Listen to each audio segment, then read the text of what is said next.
কিটো, এটা কিটো গ্রুপ, এটা অ্যালডিহাইড গ্রুপ, আর এখানে হচ্ছে অ্যালকিন গ্রুপে যে ডাবল বন্ড লাস্টে আছে। তাহলে এগুলো কিন্তু মুখস্থ করতে হবে, নাহলে কিন্তু হবে না।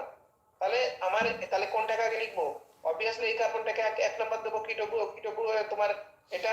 তারপরে তোমার এটা হচ্ছে 3 নম্বর গ্রুপ, এই যে 2 এখান থেকে নাম করা হবে 1 2 3 4 5 6। এইবার আমরা নাম লেখার সময় কি লিখবো?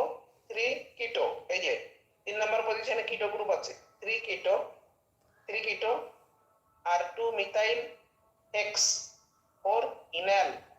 তাহলে 3, এই যে 3 কিটো দেখ এখানে তোমার ফাংশনাল, এবারে ফাংশনাল গ্রুপ চেক কর। ফাংশনাল গ্রুপ বলতে কে কে আছে ফাংশনাল গ্রুপ? কোন মিথাইল গ্রুপ আছে দেখতো? এই যে ফাংশনাল গ্রুপ হচ্ছে এই যে মিথাইল ফাংশনাল আছে, 2 মিথাইল গ্রুপ, আছে। এই যে ফাংশনাল গ্রুপ, এই যে 2 নম্বর